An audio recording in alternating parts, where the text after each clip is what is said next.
All right, here's the example we've been looking at. dy dx equals x plus 1 over y. That is our differential equation. Again, it's a differential equation because it involves a derivative and an equal sign. And furthermore, it adds to the complexity when you have y in your differential equation.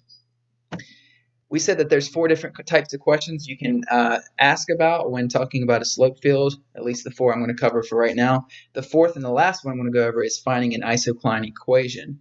In the last video, we looked at what the isocline looks like. For an example, here is what our isocline look like for all the slopes that equal 0. So for dy dx equals 0, this line connects all those slopes on our slope field that equals 0, but how do we find an equation?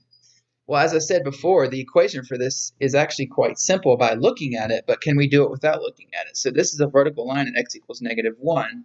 That's going to be the equation for our isocline, but how do we do it without the slope field? Well, this is how we're going to do it. So the question says, find an isocline equation for which dy dx equals 0. So step 1 is to substitute the dy dx value into the differential equation. So see how our equation is dy dx equals x plus 1. All I'm going to do is replace dy dx with 0. So now I have 0, plugging that in, equals x plus 1 over y. Whoops, x plus 1 over y, not x plus y over 1. Okay, so, and my y is kind of being hidden there. There we go. So that's it for step 1. Just plug in 0 for dy dx.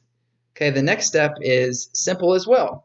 What you want to do is get y, or in this case, x by itself. So normally you would get y by itself, but you're going to see that that's not going to work out here. So let's just copy that and then we'll solve it. So we have 0 equals x plus 1 over y. Keep wanting to do x plus y over 1. Okay. So the first thing we can do is actually multiply both sides by y. And this is why you can't get y by itself, because y times 0 is 0. So on the left you have 0. On the right, the y's cancel, and you end up with x plus 1. So in this case, the only variable you can get by itself is going to be x. So the last step would be just to subtract 1 from both sides, and your final equation, which I'm going to circle, is -1 equals x, or my handwriting is terrible, this is why I try to avoid it, or x equals -1. That's our equation.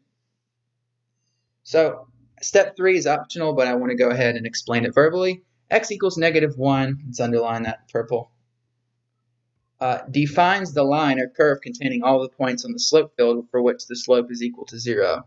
So you can analytically figure out the equation for the isocline line just by substituting that slope value into your differential equation. Usually you get y by itself, but in this case you get x by itself, which therefore gives you a vertical line of x equals -1. That's it for isocline equations. If you have any other questions about this, let me know.